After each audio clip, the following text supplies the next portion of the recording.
What's up, everyone? Welcome to episode 8 of the Stoppage Time Stooges. Andrew here with Jacob, Ricardo, Christian. How are y'all doing? No bueno. Better now. Glad to be back. Hey, Yes, big return. estoy muy bien. Oh, we're so happy today. Anyways, we got a packed show today, guys, so I think we should just get going with this. First, just kind of quick update of where we ended off last week on Luis Diaz. We're recording on Thursday, November 9th. The news recently came out that Luis Diaz's father has been released. So Luis Diaz, consider him a very lucky man today. Have both his parents alive and well. He played this past weekend. Did he play today, Chris? I didn't watch Liverpool today. He started, came off. I think you could just tell by his performance. Despite what the result says, at least for him individually, he looked a lot more, aggressive and confident. I mean, he came on and scored against Luton, which is remarkable. Knowing that was the moment of the weekend for me. Yeah. And it's a lot bigger than just the sport in general. So, today's tough result, not what Liverpool wanted, which I'll touch on later. But for him, it was 12, 13 days that he was kidnapped. I mean, it's been a long time, a couple of long weeks for him and his family. So very pleasant news waking up this morning to that. So all good for him, and hope his father's doing well. Yeah, and hopefully we get a crackdown soon on these rebels, because this is, I know that this put a big spotlight on the situation down in Colombia, which has been going on for a few years now, like we talk about. So hopefully this puts some eyes on it, and the government can crack that down. Christian, you already alluded to it, so let's talk about it. Europa League Matchday 4. We'll get into Champions League action. We will. This is a little teaser for that. But today, my Brighton and Hove Albion, your Brighton and Hove Albion, our Brighton and Hove Albion. All right, Adam Shine, we get it. Won today 2-0 against Ajax at the awful Johan Cruyff Stadium. Everyone was falling on the pitch. It's like the MetLife turf monster. James Milner got hurt. Purvis Estupinian got hurt again. And our goalkeeper for Bruggen, the Dutch number 1, got hurt near the end, and I almost had a heart attack. But he was okay. He got back up. Sloppy 2-0 win. But my guy Ansu Fati scored again. So let me get this straight. So he's all the way to your guy now. I said this a few weeks ago. He's done the complete 180 for me. The 180 is complete. It's been complete. It's been complete for some time. For some time. I hope we buy him from that Fraudulona next summer. Roberto De Zerbi, greater than Xavi. He has unlocked Ansu Fati. The Zerbi ball unleashed. Oh God, yeah, no, but to be honest, no, it was. Dingra scored later. That was a nice little goal. Ansu Fati assist, and Dingra assisted Ansu Fati's goal, so it was a nice little, nice little connection there. So much for Matoma. Hey, Matoma's been a little poor recently. Today, he wasn't that great either. And to be honest, no one was that great today, other than Ansu Fati and some of the Dingra. Brighton slippage. Oh no, here we go again. Jacob, they're 7th at the Premier League table. They've won their last 2 Europa League matches. Europa League matches. Even my sorry team has more wins in the Premier League more recently. They're top. But who's top of their Europa League group? Who's still in the Carabao Cup? Oh my! You did not just use that argument again. Oh my Lord! Hey, it's a trophy that my club will win. That's what I Yeah, know. and you have no shot at the Europa League trophy this year. So, Okay, we'll be there next year. yeah, but this year No. you're not. Conference League. So, anyways, We'll win that. no. I mean, Ajax recently. I was saying this a little before we started recording. Ajax recently, they've won their last 2 league matches. They've been in better form. Christian, where did you say they were? 11th in the Eredivisie 11th in table? the league table. And I think they were second to the bottom, maybe even bottom. They were in relegation zone. Yeah, I think they might have been. I think they might have been last. I think that might have been last a few weeks ago. So Ajax has been in better form recently, and so they were home today, and they had that energy. They hit the post a few times, a few almost cardiac arrests for me, but Brighton pulled through to the end and got the dub. So I'm happy. Top of the Europa League table, or group table. Yeah, we move on. We move on to Sheffield United. All right, let's get. If you don't at least win that game, then I agree. Is that the panic button deadline? If they don't win that game, Hey, Sheffield's coming off a win. oh stop it! No hey, more excuses. still Jacob.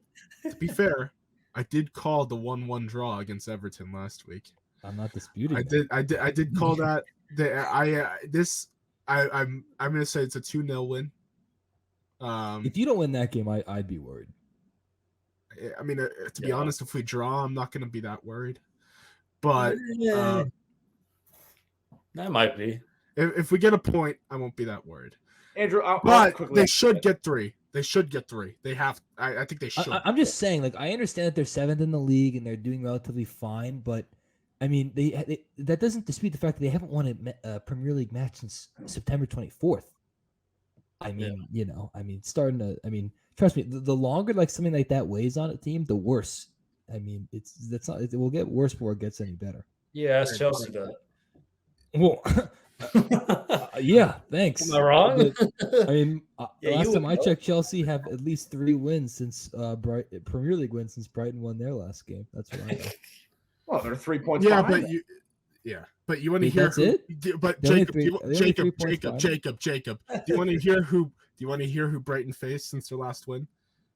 Yeah, Premier League. Jacob, I'm ready. I'm ready. This was he's ready to hear it. their last Premier League win was September 24th against Bournemouth, 3-1. But then they played Aston Villa. We're not going to talk about the score of that. Yeah. They drew Liverpool. They lost 2-1 against Man City. They drew Fulham. They drew Everton 1-1. I'm not that worried. The one that concerns me the most is the one against Fulham. They led 1-0, and they should have put that game away at home. And to be honest, I mean, Lewis Dunk just barely missed a screamer against Everton too. That would have given them a win. Yeah. Like I'm not. They haven't been. This has not been a complete meltdown like you're making it seem to be. Their only loss was against Manchester City, Jacob. Like, come on now, come on. I'm not that worried. But they haven't won. Jacob, they've literally played. They're 4 points out of a Europa League spot. It's not like a complete meltdown like you're making it seem to be. I'm just trying to get in your head. And you're really for some reason, I think we're in your head. You really can't wait for Chelsea Brighton for some reason. I can't. Talking about it. I'm really excited for it. I think we're gonna get them at the right time. Oh my goodness gracious! All right, Christian, talk about Liverpool. Levi Colwell, Enough Chelsea. Levi Colwell, game-winning header.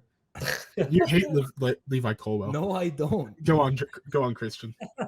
Yeah, it's fine. I don't know why he's so worried about Brighton, but okay. It's like he's the Brighton supporter here. Anyways, not a good performance from Liverpool tonight against Toulouse, who are in piss poor form.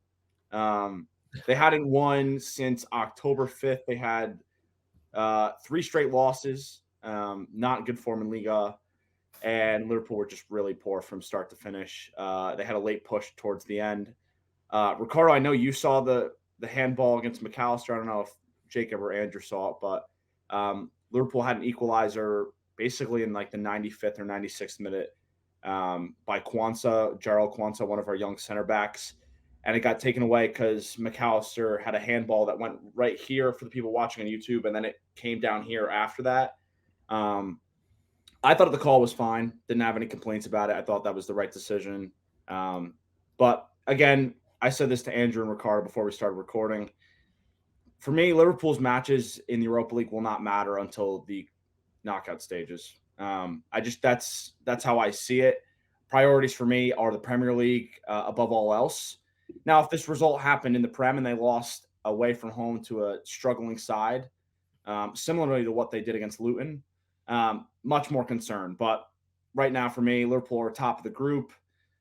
Assuming they win next time out against Lask at home, they're going to get through, and then they're off to the knockout stages. So for me, disappointing performance. There are definitely things to be worried about, specifically on the defensive end. I think the loss of Andrew Robertson's really killing them right now, especially going backwards. I think going forward, Kostas Tsimikas is totally fine, but he struggles defensively. I think playing Joe Gomez actually at left back might be the play right now with Andrew Robertson out with his shoulder injury. But until they're fully fit in the back and they're really firing on all cylinders, I think there's a lot of concern with Liverpool, especially after Luton. So we'll see how they perform. I think they have Brentford at the weekend at Anfield, so that's a game they should win. And then they have Manchester City the next time out. So there's some big games coming for Liverpool. They really got to figure out these things defensively if they want to challenge in the league. Best team in London, Brentford. Yeah, biggest club in West London. Sorry, I just had to throw that in there. They are bigger than Spurs. We know that. Yeah, and Chelsea, but am I wrong? Well, depends on what your definition of like bigger is when it comes to being a club. They're a bigger club. All right. So Christian, that's all you had for Liverpool? Yeah, a lot of not something I'm too worried about long term, but they do need to figure out their defensive issues. Otherwise, I mean, they're not going to win the league if they don't pick it up, because you can't really drop points with Manchester City in the Prem. I mean, they're going to hit their stride at some point, and there could be a large gap between City and the rest of the teams by the turn of the year if the remainder of this top four doesn't pick it up. Yeah. So, I think that's enough Europa League. Yeah, let's get fine. on. Let's get. We gave it probably too much attention. Let's move on to the Champions League. Yeah, you're Let's Brighton. all of our attention right now. Hey, it's okay. We have our real club, Real Madrid, here. I mean, we had this was a busy Champions League match day. Lots of storylines here. I mean, we could talk. I mean, where do we want to start? We could talk Copenhagen, Man U. Yeah, that's where we have to start. We could talk.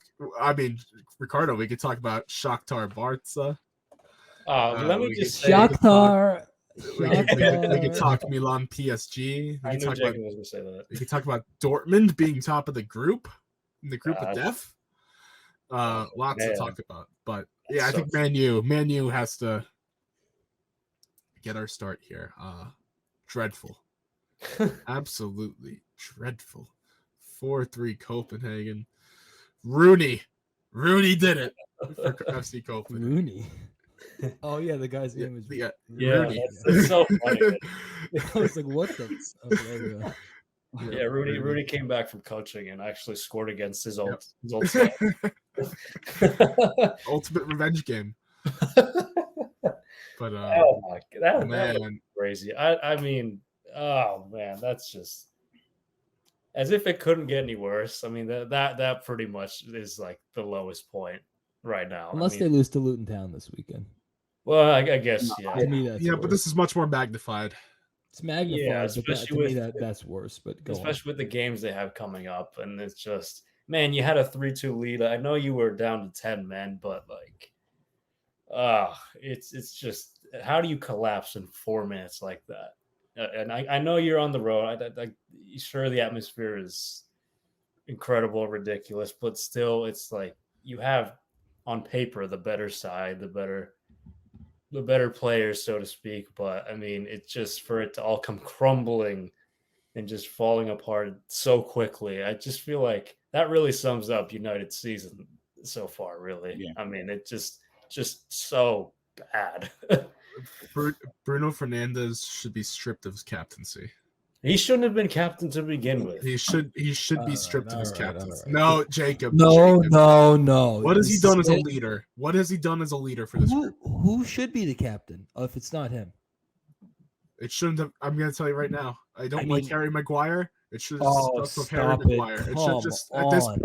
at this point it should have That just is stuck a with him. joke. Hold on, I want to say this. Why isn't Varane starting this game? I don't understand He that. hasn't Like, why played are the you last like 4 games. consecutive, I think, Prem matches. That's and right. they just This is a World Cup winner you have on your bench. This is a guy who you thought was going to be like the leader of the back line, and then he's sitting on the bench. And Johnny Evans gets injured. So Varane's forced to come in. Like this guy's won everything. I don't know why. Like, yeah, he might not be as good anymore, but he's still a serviceable defender. You're playing a 36-year-old over this guy. Like, are you serious? What are we doing here? Oh my god, that's just pathetic on Ten Hag's part. Like this game, I feel like tactically, I think he just got wrong. I mean, he's. I agree. It just the starting line. I mean, he's been so. I don't know. His lineups, the starting lineups have just been bad. Having Varane out the last 3 games is just, to me, is baffling. I just don't know. I don't know if you're worried about him getting injured, but I don't know what the thinking is there. It's just bad. It's just horrible. Is Brian Cashman picking his lineups? Like I don't know what's going on at Manchester United. Like Don't say that name. I mean, hey, do that. Rasmus Højlund had a brace. Only bright spot. We've been saying this for weeks. Like one of the few bright spots of Man U, Yeah, Rasmus Højlund. Mr. Champions League. exactly. Yeah, right. I mean, he is. He only comes up when scores it matters in the UCL. Premier League. No, It counted for literally nothing because they in the still Premier, won. in the Yeah, they Premier still League, lost. In the Premier League, he's Mr. MIA, and when it's the UCL, he's Mr. UCL. Yeah. He's level with Alvaro Morata for the most goals in the Champions League. There's a And name I United- didn't think was going to come up like Oh, that. God. As a top goal scorer. What company? Oh my God! That's horrific. It's crazy how bad What is the World Cup? they've been collectively, and yet he's still shining. Ricardo, I wanted to mention something off of what you said before. They were up 3-2 with 10 men and still found a way to give up 2 goals. And it wasn't like Copenhagen was, they were creating chances, but they weren't like high-level chances at all points. Yeah. And then out of nowhere, they just get 2 opportunities at the back post, and you bury them. I think when we saw Liverpool go down to 9 men, and we'll talk about Tottenham in a little bit, we've seen a couple big teams from the Prem, really lock it down defensively and look really good at moments with less men on the field, and that United just looks completely lost. And I think, is Bruno the right guy for the captaincy? I don't know. They don't really have a lot of leaders. That's the problem. So when Jacob is kind of right in saying that, who else can I give it to? There's no actual vocal leaders in this squad right now. And until we see someone step up, whether that's Harry Maguire, Marcus Rashford, who everybody wants it to be, but frankly, his performances on the pitch haven't been good Absolutely enough. should not go to Marcus Rashford. Until we see someone really be a leader off and on the pitch, I don't see where United figures it out. And we've said this last week, we'll say it again. But that is a game, even when they got to 3-2, you had to hold on for 25 to 30 minutes plus stoppage time to get 3 points here. Now you have to go to Galatasaray, and then you got to play Bayern Munich at home. They're not getting out of their group. I mean, we can keep saying there's hope and this if Højlund keeps scoring, but there's 2 games left. They're not going to go to Galatasaray and get 3 points. They're probably going to get a point at best. And then Bayern, unless they have nothing to play for, is probably going to find a way to get 3 points at Old Trafford. United's a mess. We're going to continue to say that week in, week out. And yeah, you know what's crazy though? Sorry, I just needed to say Bayern's already through. Like they already have 12 points. Like if they wanted to, they could just not play their starters. That's what I was just going to say. I actually think they have a better chance of beating Bayern at Old Trafford. I do agree. Galatasaray away. It's just I don't see a way back for this team. Eric Ten Hag's probably the best guy right now because, frankly, who else are you going to bring in the middle of the season to fix things? There's so many problems at every level of this club It's just very disappointing. And like you said, Ricardo, that is the perfect example of what this season has been like. You have great goals from Højlund, who probably could have had more early in the first half, and it all just went bad from that point on. As soon as Marcus Rashford left the pitch, it felt like it was going to be a loss. No matter what they did for that remainder of 65 minutes, they were going to lose that match. Yeah, that red card was just unfortunate too. Just trying to shield the ball. I mean, is that red? I mean, it is. Yeah, because the laws in this era of VAR, it absolutely is, because they're going to go and they're going to see studs to an ankle and immediately say that's a red card. But this intent. But what happened to intent? Forget that. I mean, that's not even. That just doesn't matter anymore. Yeah, he was still reckless. He was still reckless. Yeah, but he's just trying to position himself. No, right. But it was unfortunate. That's my point. Like, it was. I know, but like, that's how VAR is going to call it. And I disagree with I'm actually siding with Jacob. Like, because I think intent really matters. It should have been a yellow. It should just. If you take intent into account, it's yellow. See, but the thing is, the ref also didn't even see it at first. They just kept the play going, and then it was VAR that got it checked. I don't know. What is that? Like,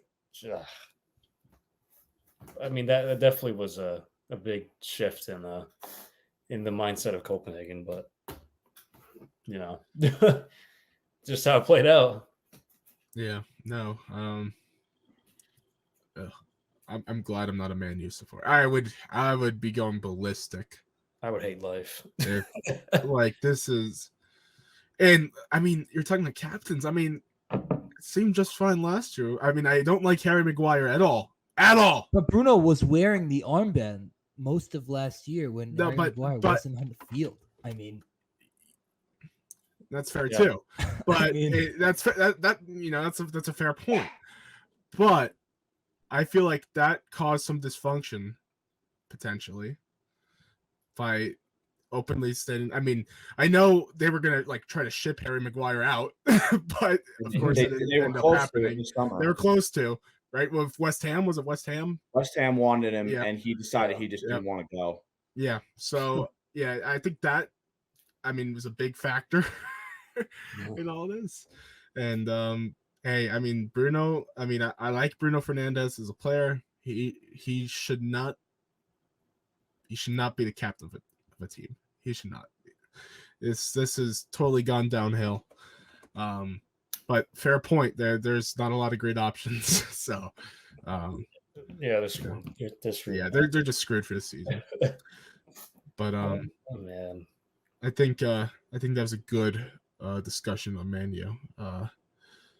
I mean, where do we want to go next? I mean, this is just like we have infinite storylines here. I think we should touch on Milan and PSG. Yes.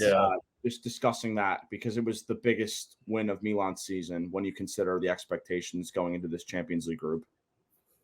Yeah, that's a good point. It saved their Champions League season. This one absolutely saves their season. It did, but it's gonna end. Well, that's where Jacob hates Milan. I forgot about that. I'm dying on the hill, boys. I'm not gonna surrender. I have to own up to what I said. Well, I mean, if they do make it out. Did you say fourth? No, I said they wouldn't make it out of the group. Okay. I may have said that early on, but my whole thing was they won't make it out of the group. I think he had Dortmund fourth, because I think collectively we were. My hot take was Dortmund. Yeah, it was like that's one of the biggest shocks at Champions League for me is Dortmund's play. I don't understand it at all. I don't get it. I don't get it. But hey, they're playing very well. Who's the next great player that they have that they'll sell for 30 million? Honestly, no one. They don't have that. They don't have that right now. They don't have any yet. But not to the level of the past few seasons. I mean, of those I mean, before last season was Haaland. This season's Bellingham. I mean, they're not going to have that type of player. But I think before that it was Sancho. You could argue Sancho. Yeah. Yep.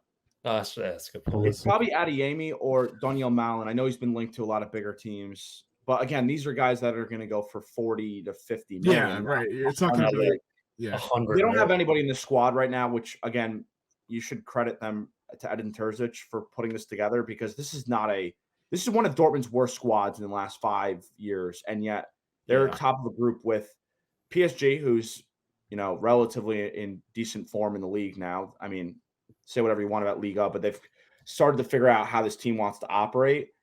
And Newcastle, who's up and down, and Milan. I mean, Dortmund's doing a lot of great things, and I think we shouldn't be, really underselling this because it's pretty remarkable. And hey, the supporters there throwing gold bars. Oh, into the pitch. I love that. I absolutely love that. Yeah, Hilarious. That was good. Yes, you should be, moment. Because the dude left your team to go to them for more money. Like, yeah, you have every right. Who left too? Who they talking No, about? no. You're thinking of. I was talking about Dortmund. Yeah, because they're talking about No, so much money. With the owners, correct? Yeah, they were protesting against Saudi. Oh, that too. Yeah. No, Milan at the San Siro, that was also hilarious. With Donnarumma, but that group hilarious. Getting back to the AC Milan PSG game, I mean, Rafael Leao, he really is. He's a special player. Yeah, when he wants to score, not back. When he wants, Ruben I haven't seen Ruben Loftus-Cheek look that good, and he was the best player on the pitch. I think he was the best player on the field that night. Yeah, I said that in the chat. I was like, that dude was everywhere. Whenever Mauricio Sarri managed Chelsea, that's the last time he looked that great, to be completely honest with you. Wish he was, wearing blue again, but that's another story. Olivier Giroud, he's like the best everyman striker ever. I mean, is he not? He's not that fast. He's not. I mean, he doesn't have any a certain. I don't know if he has any certain skill that wows you. He just gets the job. I think his hold-up play. He just gets the job done. Yeah, that's very true. I mean, he just gets the job done, and he puts the ball in the back of the net. I mean, I mean, the funniest to me this past match. This was in the first half. Ruben Loftus-Cheek was on a little breakaway, and he had to hold the ball for a few seconds to wait for Giroud to get to the net. But Giroud, I mean, he still laid it onto Giroud, and he laid a powerful strike. It was a good save from Donnarumma. Actually, that led right to the Leao goal, I think. That because then Leao got the bicycle kick. Yeah. So that was that. Goal. But no. Going back to the importance for Milan, I mean, Loftus-Cheek, best player on the pitch. His strength just showed throughout the match. Oh my God, he outmuscled every. I mean, Zaire Emery, looked like a baby against Ruben Loftus-Cheek. Who, by the way, congrats on getting his first French call-up. Yeah, 17 years old. Yeah, no, Milan has a chance to get out of this group now. I mean, they've got 5 points. So. They totally saved their season. They'll need to get 3 points against Dortmund at home. Oh, yeah. That's a must-win. I think best case scenario, they get 1 point at St. James's Park because Newcastle's going to have something to play for by then. I think also I want to mention Taylor Hernandez. Another good performance from him. Had the really good cross on the goal to Giroud. If he continues to stay fit, I think he's one of the best attacking left backs in world football. We had him.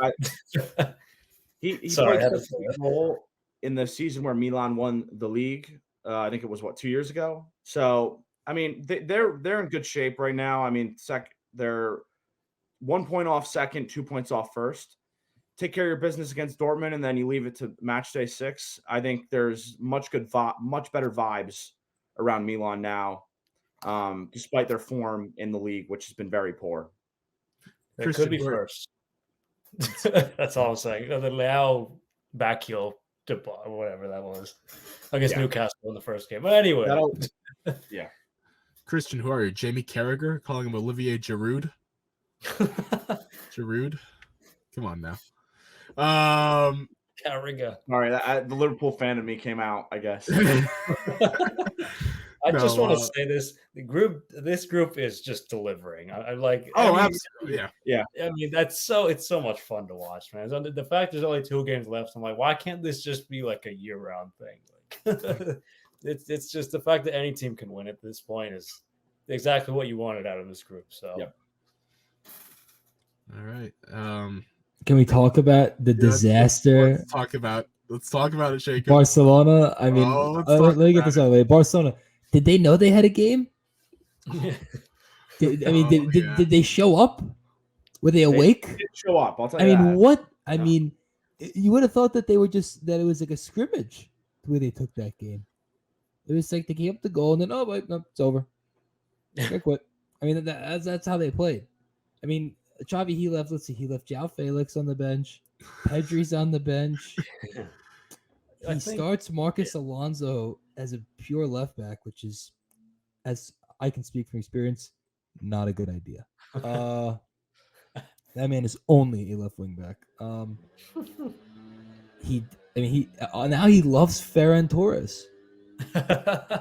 It's like a Ferran Torres love affair that he has, and yeah. Good. Keep using it. And he sucks. He won't do anything.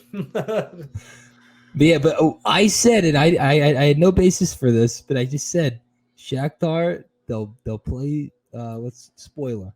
They will. Yeah. And what Not a scene! wrong. They were playing in Hamburg, Germany. Hey, I'm sorry, but just when you beat Barcelona, I become your biggest fan. And Shakhtar, they have my respect. I am forever. I'm like Jacob now. I'm forever a Shakhtar fan. Doesn't matter how minuscule this win is, because Barca will still end up getting out of the group. But it's just a great feeling to see this happen and expose Xavi for the fraud he is. Xabi Alonso greater than, I'll say that. Yes, we But, need him at right once on yes, but please. besides the point. Yeah, but anyways, no, I mean, was Barca's back line, were they're I mean, Joao Cancelo, like, were those like Barca's best players in this past match? Because like, man, the attacking front did nothing, did absolutely nothing for Barca. I mean, come on, I mean, pretty much everyone is. I mean, Frankie De Jong, he wasn't playing. He's still in. He was still out. He was still out. But I mean, Lewandowski is back. I know. Rafinha played. I think 60 minutes. Rafinha's not that good. But Yeah, he's not back. that great. Those guys are getting back from Yeah. back to full fitness with injuries. I'm looking at Lewandowski's stats right now. He has no goals in his last 6 games. Good. I know some of them have been off the bench, but his age is. I don't want to say he's done, but his age is starting to show a little bit. He's washed. That's what I heard. I smell Chicago fire. It's not washed. I'm not calling that. But his age is showing a bit. I think he meant to say NYCFC. No. Lewandowski, he's Polish. He's going to the Chicago Fire. I know it. No, it's he's I don't want to throw out the don't like throwing out the W word. He's not But washed, but he is starting. He's getting there. He's getting there. He's getting there. Unfortunately, because I actually really like Robert Lewandowski. I actually do. Yeah. But like, and they don't have an alternative at the 10 or the 9. Yeah. Well, I mean, that's why they're throwing out these Santi Jimenez rumors and these. Hope he doesn't go there. They're not gonna be able to afford anyone. That's the best part of all this. They're not gonna be able to afford anyone. I hope not. Yeah. So yeah, who knows who they go after? I have no clue. You know, part of me thinks next year, if I think Lewandowski will stay next year, I'm just gonna throw that out there. But if for some reason he isn't with Barca next year, part of me thinks Xavi's going to move Ferran Torres as the number 9, like main striker, and then Ansu Fati's back. He'll be playing left wing. I already see it. But like, yeah, no, I'm very happy to see Barca's downfall, at least for one match. Couldn't agree more. All right. Other games in the group. Hey. PSV, my PSV side. PSV got a nice 1-0 win against Lens. I'm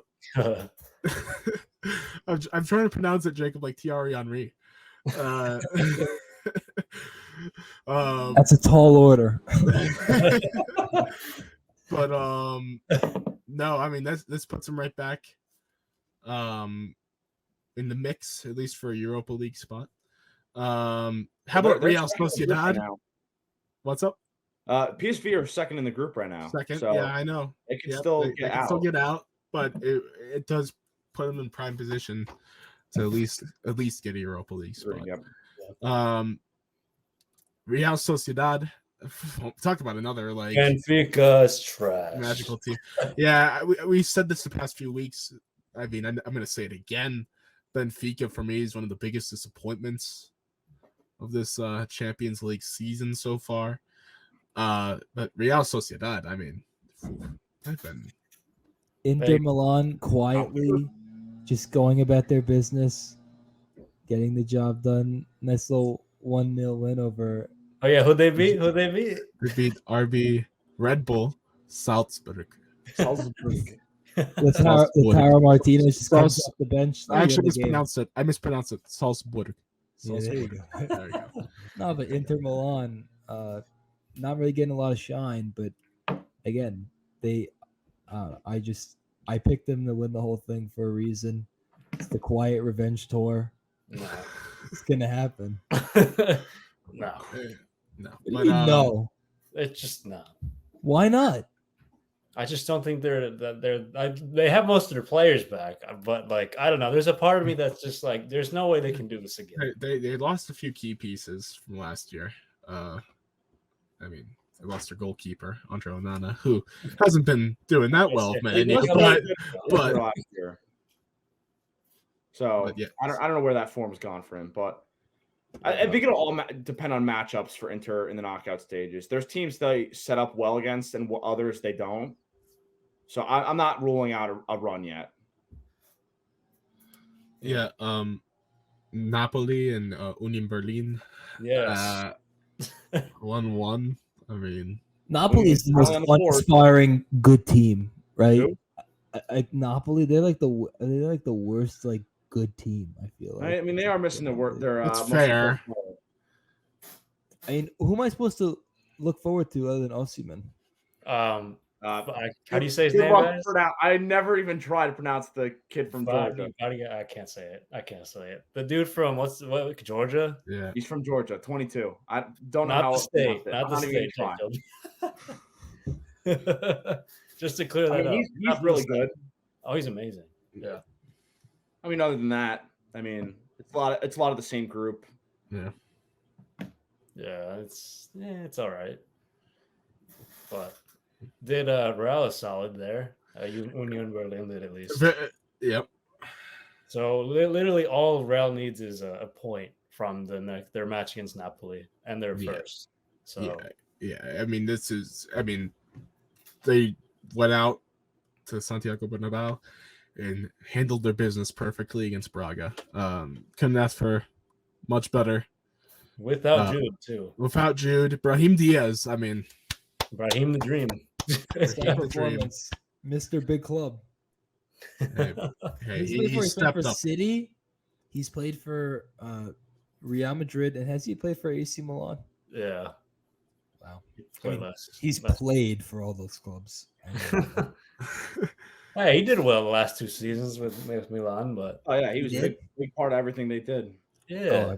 Oh, forgive me, I did not know that. Yeah, he was solid. Yeah. He came up big yesterday. Probably should have had 2 goals, if we're being honest. I just want to say the VAR celebration was great. That was tremendous. Anyway, so what's Jude Bellingham's? What's up with him? Is he? Yeah, it's a shoulder. But I mean, he was good to come off the bench, and also England just called him up for their next camp, so he's probably gonna be fine. It's probably day to day. Yeah. But they're mainly keeping him out for precaution. So I wouldn't be shocked if he played this weekend. Yeah, probably. But for at least maybe one half, maybe a little less, maybe 30 minutes. There's no need to risk second half. anything. Yeah, but I mean, England's calling him up, so I think he's fine. Yeah. But hey, like we said ad nauseum, Brahim Diaz stepped up, and hey, Vinny, Rodrigo. Oh, How about that? But come on, that Rodrigo goal. That was cold. that was like That the chef's so kiss. good. that chip. Little dink, little. I call that fish and chips. If no kidding, that's And terrible. now, Ricardo, imagine all that with Mbappe next year. Oh, No, don't get me started with him. I don't Oh. want to talk about him. Can I just say, I'm going to go back to that game. He did nothing. He was terrible. He also got double teamed, which you expect by Milan, but like, he looks pathetic. He has no life. Like, anytime this team's struggling, he literally does nothing. He does nothing to help. He didn't track back. he was. I did notice him whining a little bit. So you know me, I'm very anti-whine. So he'll fit in perfectly with Vinny Jr. It's fair. See, the more I think That's about it, fair. the more I'm like, all right, you got two two characters. peas in a pod. That's fair. Hey, but Xabi Alonso will calm him down. I'll take He'll Osimhen. stop the whining. He'll stop the Xabi whining. Alonso will stop the whining. I think Carlos pro whining. Carlos, I don't even know what he is. Carlos an enigma. Don't you dare disparage Carlo. I'm just No, I we're meant just to, like, saying we don't know if he's a whiner or not. It's hey, he just it's lets hard him to tell. play. That's when he That's puts all his I'm hands saying. out. He's like, He's not like Javi. oh, No. Probably we're just not- like- he's in a category of his own. Yeah, him and Mikel He's not- Arteta. he's- Oh, we need to talk about that later. Don't get me triggered. Oh my god, Oh man. I have a lot to say, but Mini might make him. Mini Mike. Okay. Well, I mean, what else? I mean, Lazio beat Feyenoord. They cooled down Feyenoord. My Shut 'em out. Lazio. They're managed by the great Maurizio Sarri. That's why. Quick note on Lazio, actually. And Jacob will appreciate this. Tati Castellanos, former NYCFC legend, MLS Cup winner, and now Lazio striker, who once scored 4 goals against Real Madrid while he was with Girona last year. Well, supposedly he's trying to get his U.S. citizenship, so that's interesting. Who scored for? What was it? 1-0 Lazio. Who scored? Giro. Oh, was it? I didn't watch any of this match. Yeah, it was. I think it Giro. was. I think it was from the penalty spot, wasn't it? It was, yes. Yeah. That dude just keeps scoring. Yep. Always finds a way. Yeah. Yep. Yeah. No. What else? I mean, I think we should touch on Atletico Madrid, especially. Dude, I texted you guys. I was like, they're just scoring like banger after banger. I'm like, what is going on? Is this the It's new just- Simeone way? Well, This it's is important to know because he got his contract extension this morning. yeah, until 2027. I think that'll lead him up for like 16 years at the club. I mean, that is not that man something will you ever die see. on the pitch.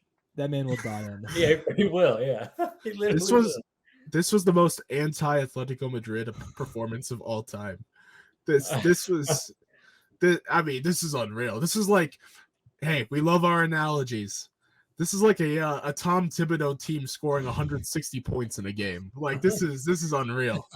This is unreal. But Yeah. Celtic, This I is, mean, like, this is like Iowa scoring Celtic are really 40 bad. points. hey, no, but it does go to show how poor Celtic is compared to the rest of the team. Yeah, they got a red card also. Or like, Yeah. was it the first Yeah. half? I don't remember. I think Yeah, it was. Yeah, so I mean, Very they early. did themselves no favors at all. not at all. RB Leipzig beat Red Star 2-1. I mean, Yeah. I think we could safely say Man City Yeah. and Leipzig will be 1 and 2 in that Definitely. group. Porto, they got a nice 2-0 win over Royal Antwerp. Trash, Antwerp. Thank yeah. you. Porto are really bad. Sorry, no, that was harsh. It's just they're just not good. They Hey, just but aren't at the level of these other teams. Yeah, exactly. Yeah. Yeah, but this. I'm ruthless right now. Hey, you're going off for Carno. I don't know. Yeah, I don't like Yeah. this. No, but I this- love it. the- Unhinged Ricky, I love it. Oh, it's yeah. But it sets up something interesting in Group H, though, because I mean, Barca and Porto both have 9 points in the group, and Shakhtar has 6. So this will be a little Let's go interesting Shakhtar and finish. Porto. Let's go. Yeah, let's go. So hyped. Porto, make Portugal proud for Benfica's disgrace. Exactly. But yeah, I think we touched on. I mean, we didn't touch Arsenal Sevilla, but I mean, that was the most, I think, predictable game of all time. Yep. 2-0. Was the ball always? It was never out of play, right? There were no. Did anyone get touched in the back?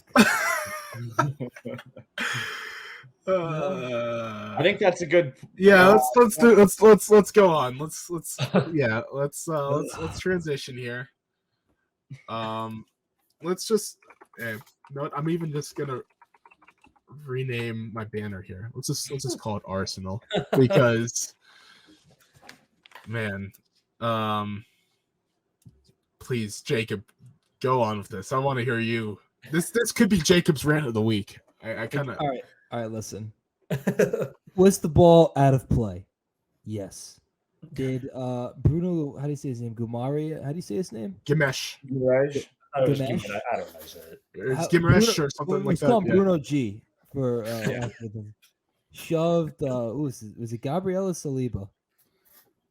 Because there was like the shove right in front of the goal that everyone was up in arms about. Jesus?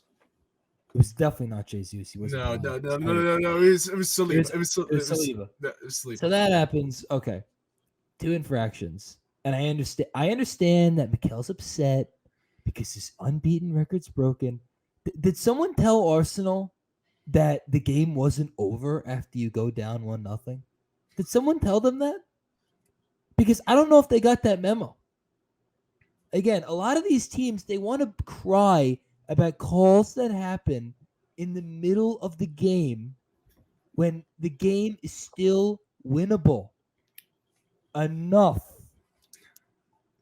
This wasn't the 95th minute. Okay? I don't even remember what minute it was, but there was at least 20 minutes plus left in the game. If Arsenal are all the way back and they're so good and they're ready to win the league, go win the game. Okay? Enough. Don't and then after the game, I have to hear Mikel whine and talk about how much of a disgrace it is because the I can't really do a Mikel impression, but and then I have to hear Arsenal has to release this stupid statement backing their manager. I mean, what are we doing? And I understand that VAR is a very flawed system. I understand that that they need to get the calls right, and Arsenal did get the short end of the stick. I'm not denying that the calls were wrong; they were. That's not disputable.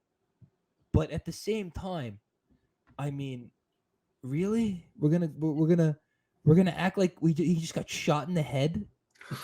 I mean, I'm sorry, that's how he acts. Yeah, he acts like you would have thought that one of his players got.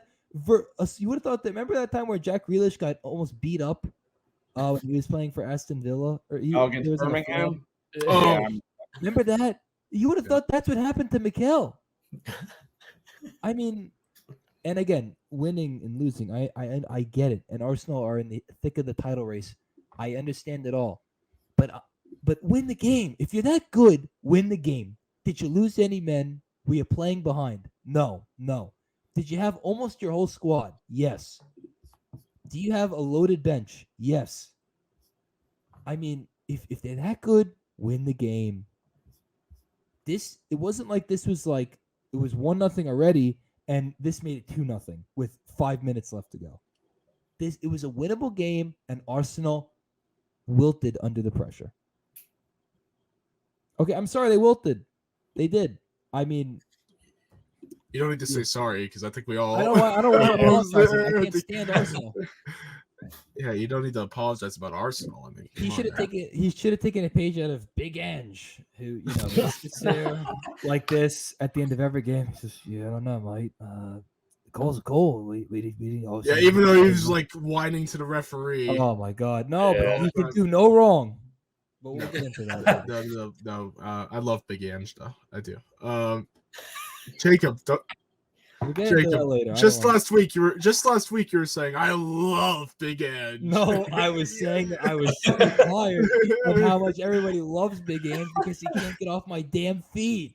He could have said that I walked my dog this morning and it would have been trending on freaking social media.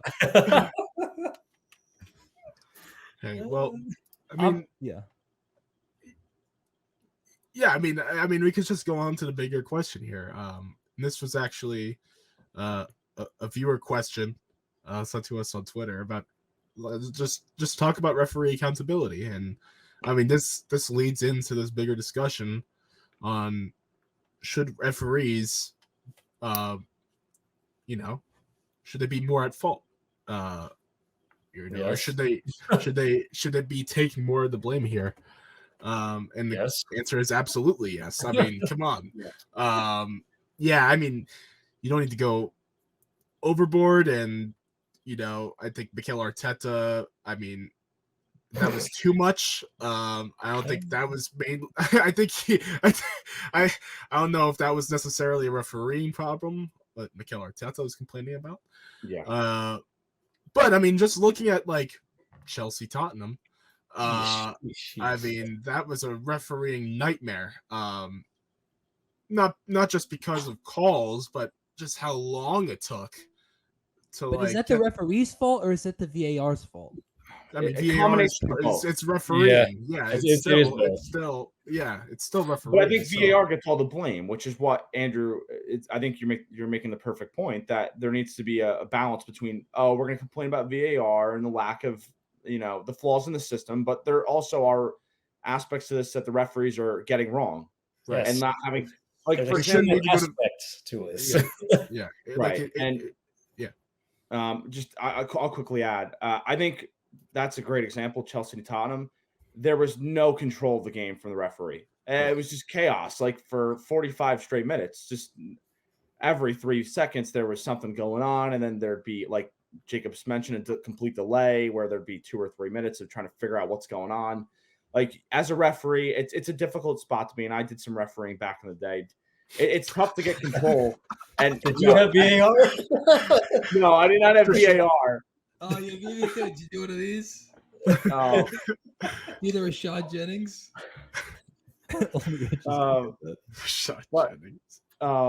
Yeah, it's tough to be a referee. And these games are hugely important, especially for teams in a title race. But you need to have control. And frankly, in a couple different scenarios between some of these big teams, there's been none of that. So I agree. The referees got to be more accountable. And frankly, everything is being put on VAR right now.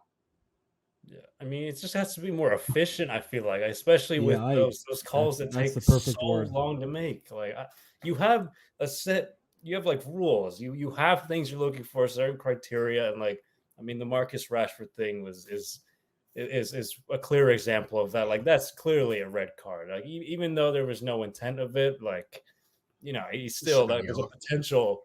He's endangering the player, like the safety of him. Okay, fine, but. I don't know. The Chelsea game, for example. I mean, Jacob, I feel like you're going to touch on some of these that just took ages to like, and then there was like plus 12 minutes of stoppage. How much was it? It was ridiculous. 12 in the first half, right? Yeah, 12. I'm pretty sure it was 12 in the first half. I think it was like 9 in the second half. Yeah, like that's absurd. Like, you can't keep staying this way. Like, well, here's the thing: not every single thing needs to go to VAR. That's the thing. Like every single call has to be double checked. Every single shot in the box has to be double checked for handball. I'm like, no, you don't need to. If the referee's right there and he clearly says no handball, you don't need to check it on VAR. That's my thing. Unless it's very egregious. And that's something that's where the VAR referee should step in. But literally, it feels like every single time there's a shot in the box, there's a potential, there's a VAR check for a potential handball, and it's so annoying. Offsides calls that take so long. I mean, this is not VAR, but it's VAR assisted. I mean, it's I mean, with that especially, it's like, is there? Where's the Don't we know what? Like, you are in front of the monitor. You should know what the imaginary line is. It's one thing for the ref or the linesman to get that wrong in the moment. It's another thing for them to take forever to figure that out. Yeah, especially when they have the technology that like clearly shows. And like, it's when right in someone's front of you. offside. Yeah. They have to get 5 million different Right angles. there. Yeah, no, I feel like soccer is the worst sport for video review right now. I hate it more than the NBA's video review. It's Especially just, because of the fact that it's a running game where they just refuse to exactly. stop the clock. Yeah. Because they're It's so so- insistent on having this whole added time thing. I think they should just stop the clock, but whatever. it just at times. doesn't align. It just does not align, and Yeah. that's it ruins a viewing experience. I feel bad for Momentum. whoever's momentum for the players, whoever is a fan in the stadium. They have no idea. I mean, God. no clue. They have to understand all these hand signals, and like, I mean, it's tough to tell what's going on. So, yeah, I think there's got to be a more efficient way for VAR to happen. And there is a great positive of VAR. We're not discounting that. But The game to me would be worse without. I still believe that the game would be much worse. Exactly. Can you imagine some of the stuff Yeah. that if they get that wrong and they have VAR, we'd still be talking about it? Exactly. Yeah. So no, VAR is absolutely overall a positive, but this is a massive problem for referee. It's not just VAR; it's refereeing in general. That there just needs to be a more there. I can't believe there isn't a more efficient way of handling this, and that starts with lessening the use of the video referees initiation of VAR on random plays. I think you can dramatically lessen that, and I think that would be a good start. Yeah, I mean, just get the timing down. That's the biggest thing. I Yeah. don't even think it's that they're getting the calls wrong. I don't think that No, they no, are. no, no. It's just taking forever. Yeah. And it shouldn't. Yeah. But I mean, hey, we were talking Tottenham Chelsea. I mean, Jacob, I mean, I feel like this is a good transition for you. Talk about Tottenham Chelsea. You know, Andrew, there are certain things that are guarantees in life. And one of them is that Tottenham Hotspur will forever and always be I can't say what I really want to say. I don't want to say the B word. Our little brother. They're playing of 9 men. Let me finish. I don't care if they're playing with 11 men, 10 men, 9 men. I don't care. Because you know what I care about? I care about 4 goals for Chelsea, 1 goal for the mighty Spurs. I don't want to hear about the mighty Spurs ever again. Hey, why the hell did that damn thing go up? Did you activate that? No. Remember, that happened last week. Remember? You I put your know. thumbs up, I guess. I mean, that is how I feel about Chelsea. That is how I felt after the game. But again, I'll get into it all. Wild contest. As soon as I saw that it was 1-0, I go, here we go. You know, and of course, it was such a crummy goal too. It was off freaking, what was it? Colwell's back, deflected off and into the goal. And I'm like, oh, here we go. Again, another bloodbath where, you know, then I have to hear about how bad Chelsea's defending was, which just makes me more irritated. But then things started to change. Spurs lost their cool. Oh, God. They couldn't handle playing their big brother. They were too. The moment was too big. You could see it in their eyes. They just slowly but surely started to fall apart, one by one, inch by inch, play by play. Yeah, I'm sure they were really scared of Nick Jackson. No one is.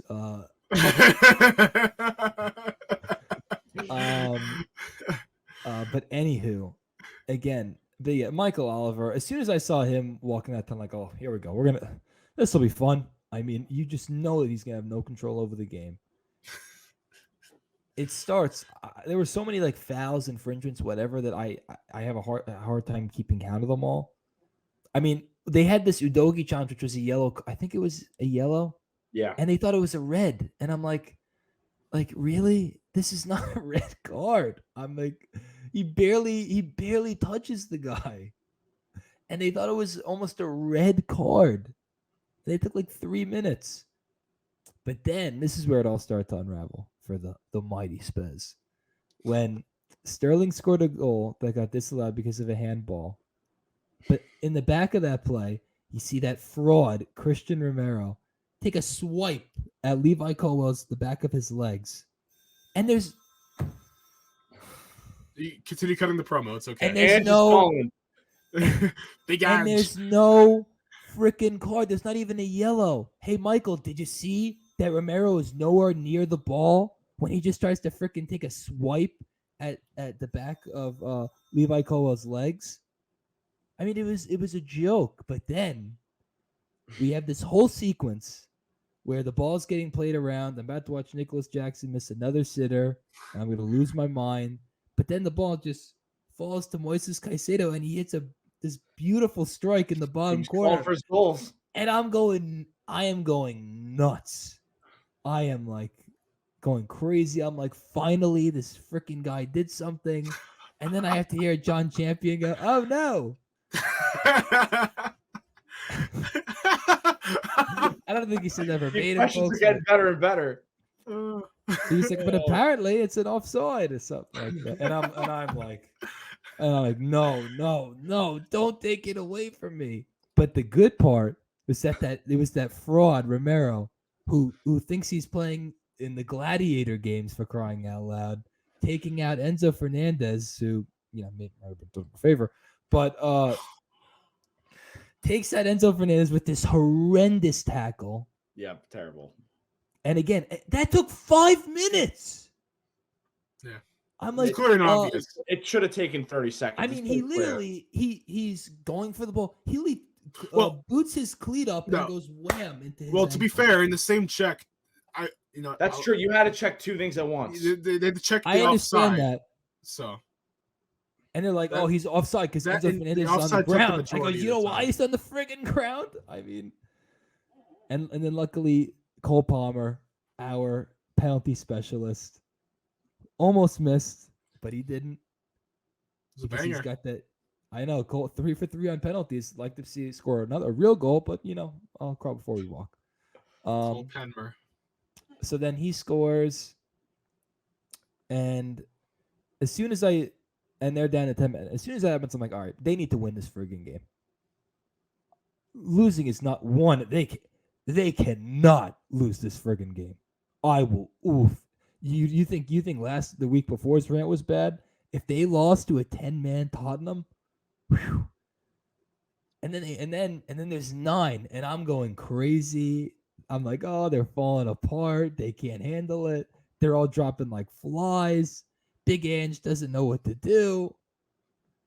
He keeps, ducking his head down, thinking of probably freaking show tunes or Happy Days or whatever the hell he used to watch. I don't know. They brought up Happy Days in one of his stupid press conferences that apparently was must-see television. And I'm watching this game, and somehow Spurs go to 9 men, and they're better. And I'm watching the game, and I'm like, and all I see is long ball after long ball, and I'm like, what are we doing? Just pass the ball around. They don't have the friggin' numbers to defend you, and then you're gonna score. But nope, long ball after long ball. And then they had another goal, I think, taken off for offside. The 8th goal of the game taken off for offside.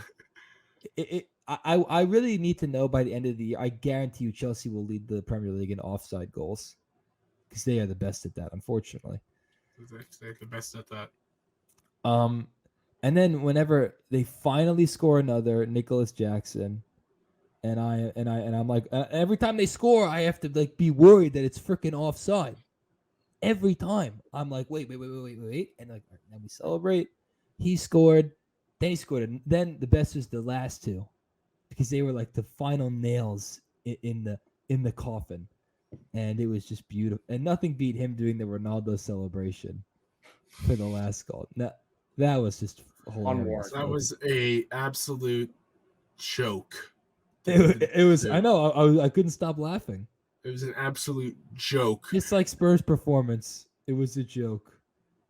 Just like I don't know if you call Spurs. Just like their title hopes, it's a joke. I Just don't like know their if you, history. I don't know. it's a joke. I don't know if you call that second half performance from Spurs a joke. Oh, there were way too many scares. I mean, if they let Eric Dyer, who I hate, score a friggin' goal, I wouldn't. I don't know what I would have done. I mean, the chance that they should have equalized on was Betancourt's. I mean, he went Betancourt. down and tried to head it when it was like 5 yards off the ground. He could have put it in with his right foot. We thank him for his service. and then I have to deal with Vicario thinking that he's, Isaiah Thomas in Game 6 of the finals playing on this hobbled ankle, and then and he's like, "Oh, I'm hurt." And there was one challenge where it's him and Mudryk's going after the ball. Vicario undercuts him. Then he pretends to be injured, and then they call a yellow on Mudryk. I go, whoa, Mudryk wouldn't have fallen if Vicario didn't, go guns a-blazing. But that's another story. Mudryk was also horrendous. He was horrendous. Enzo Fernandez. You know what? The World Cup means nothing to me at this point. It doesn't, because I will never, ever go off World Cup play and say that my team should sign someone. I'm just not going to do it. I can't drink the Kool-Aid anymore. I can't do it. I don't think he was ever drinking the Kool-Aid. well, the board was. I mean, they were. They probably still are. I mean, what the hell did they see in him that says we should spend over 100 million pounds? Jacob, last time I had checked, you weren't sporting director of Chelsea. I know. I wish I was. Be a lot better off. Would you rather have Ruben Loftus-Cheek right now or Enzo Fernandez? Oh, I mean, that's an easy answer, I think. 5 years difference. Wait, the same contract? No, just in the midfield right now. Yeah. Ruben Loftus-Cheek. Although I'd want Ruben Loftus-Cheek where Gallagher's playing. Because he's getting caps for England. He just got called up again. Doesn't mean he deserves them. Harry Maguire gets caps for England. Oh, man. I mean, I'll almost be done soon, boys. But again, my hatred for Tottenham is deep-seated. I've never liked them. I'll never like them. And I know, and this is the thing that I hated about the fact that it was 9 men. Because all they were going to friggin' talk about was, Spurs, they played so hard, and they gave such a valiant effort, and it would be nothing about friggin' Chelsea, of course. It always has to be like that. Nope. Chelsea won the game. Who cares? You got 3 points. I know. And if they don't win the league, remember that game. That'll play a I know. Remember that game. No, Jacob, you're absolutely right. That's the funniest part. All fell apart. You're absolutely at home right. in their fraud new stadium, which no one cares about, that has no history. The NFL cares about it. Well, it's just the NFL. I mean, it's the NFL of England. And again, Chelsea did not play that well. I wasn't inspired, but I was inspired because they won. That's the thing that I really cared about. And yes, Nicholas Jackson is still awful. Enzo Fernandez is still terrible. Yeah, that hat trick is the most unconvincing 3 goals. Most Mickey Mouse hat trick of the season so far. I don't care. Hey, Man City. You know what the key is? This is what we just need to do. Let's just get Rodri riled up really early in the game. So the strategy right now is just. So that's the strategy. Get them riled up. Have them commit stupid fouls, a red card and we win. Yep. No, Jacob's right. Jacob has a good point. If I'm Pochettino, I am screaming, talk as much crap as trash get in their heads as possible. That's exactly what they did to Tottenham. They couldn't hang. They couldn't handle the heat, and they fell apart. Just be the bad boy Pistons is what you're saying. I know. That's what Levi Colwell did. So then they had to take him off, so he didn't get a second yellow. I loved it. My Tottenham they're just frauds. We found it out. They can't. This was a big test, and they blew it. Because again, Chelsea and Tottenham, this is a big rivalry. Chelsea have gotten the better of Tottenham a lot in their history for the most part. They just have, especially in this century, they've gotten the better of them a lot. So I mean, it's just Tottenham's never beat Chelsea at their new stadium, right? Maybe I don't remember. I thought like that was a stat I read, which I thought don't was unreal. Right? It's possible because there's some reason I feel like I remember them losing to Tottenham. Didn't Maybe they were still in Wembley. I'm trying to remember because I remember one year Chelsea's first loss of the season was to Tottenham in like 2019 in December when they were still unbeaten in the Premier League. They lost like 3-1.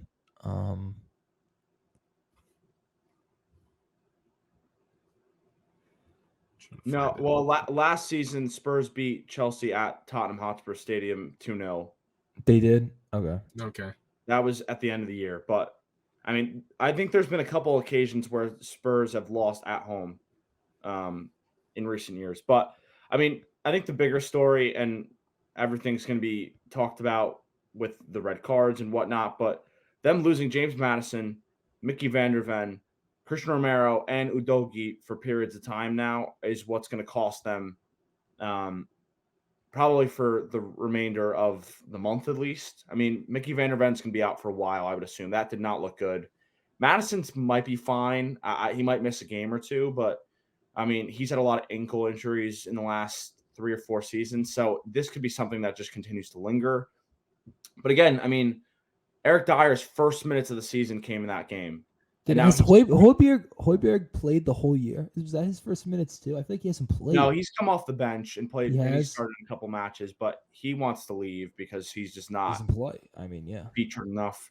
But I mean, Eric Dyer and maybe Emerson Royale is going to have to be the center back pairing for their next couple matches because Romero's done for 3 games. Mickey van der Ven's going to be out for a while. Spurs, we're going to look back at the match, not maybe because of the result, but more or less because of how many injuries they popped up with in this match. I mean, it's gonna quickly unravel on Spurs. I think they have Wolves next, but after that they play Aston Villa, Manchester City, West Ham, and Newcastle. So Spurs might be 5-6 points out of a title race by the end of that stretch. So we're going to look back at this match as one where they probably are going to regret not getting their points and also all the guys that got hurt. So very tough times for Tottenham. It's beautiful. Real quick, if you're watching the YouTube video version of this podcast, you probably noticed Ricardo stepped out. We should probably said that at the beginning of the podcast. But no, Ricardo had to leave. He had a good excuse. Won't reveal it, but it was a good excuse. But he had to go at 3:50. So that's why he's not here right now. Yes. But I think, Jacob, did you get your fill on Tottenham's downfall? I think I did. Chelsea, unfortunately, have to play Man City this weekend, so they're probably going to go back to getting pounded again, unfortunately, which I'm not looking forward to. Although I still believe that if they use the dirtbag strategy, they can win. Hey, I mean, it's not a bad strategy. No. I actually think it's a genius idea. No. Just rattle them up, get them doing stupid things, get it to 10 men. I mean, them playing with a man down is still like equal because of how much better they are. But just gotta hope Michael Oliver's the referee. I mean, we probably already know who it is. If it's Anthony Taylor, I swear. No, Anthony Taylor got demoted. Speaking of what we talked about before, there was a ref getting demoted 5 years. No, now he's back. Way too late. Got that game. What? He has that game. He has Chelsea Man City this weekend. You're kidding me. Anthony Taylor? Not kidding you. He got demoted for 1 game, and then I'm back. I'm better than ever. Are you kidding me? All right, so lock it in. 3-0 Manchester. No. No. There's going to be some stupid penalty that he doesn't call, Definitely. Someone's going to get cleated in the back, and he's not going to call it. Cucurella is going to get his hair yanked out, and he's not going to care. For the second straight season under his watch. Oh, That was great. against Tottenham, by the way, but that's another game I don't want to bring up. But yeah, not the news I needed to hear on top of the fact that Chelsea have to play Manchester City. Congrats. Enjoy your 6-0 loss. No. It will not be 6-0. 3-0. For your sake, I hope it's only 3-0. But Brighton did only lose 2-1. So if Chelsea lose 1-0, that makes us better. I'm totally not going to mention that Man City was down to 10 men at a point in the match. But anyways, I think this is a good time to transition. Yeah. To the United States. Let's talk about some international soccer. We'll start with the women's team. Yes. We got it's not official yet, right? It's not official yet, No, but it is not. But let's hope it is. It's like, let's just say it's 95%. Let's just say there's a 95% chance it's going to happen. It's in the here we go stage. It's here we go. The great Fabrizio Romano. Can't wait to see that tweet once it drops. Emma Hayes, the current manager of the Chelsea women's team, arguably, the best, if not definitely one of the best managers in women's football right now. Going to the US. This is confirmed. She's leaving Chelsea at the end of the season. We know that. So the end of this women's Super League season, she'll be leaving Chelsea. But it's heavily suggested she's going to the US. She is the former manager of the Iona College women's soccer team in the early 2000s. That is wild. Iona College, now Iona University in New Rochelle, New York. But she has a lot of connections to the US, so it makes sense. She is British, but she has a lot of connections. And this, I think, would be this would be perfect for the US. This is exactly who they need. A slam dunk signing. This is A+. This is best case scenario. This is literally like, if you could pick any manager, maybe not any manager. I'm trying to think, maybe there's a few that would be quote unquote better than her, but otherwise, they could not do much better than this. Nope. This is like a grand slam. Talk about accountability. She will get accountability from that team. Oh my God. Emma Hayes. I love watching everything videos of Emma Hayes coaching, like during the off season and all. Oh my God, hilarious! It's like Tom Thibodeau.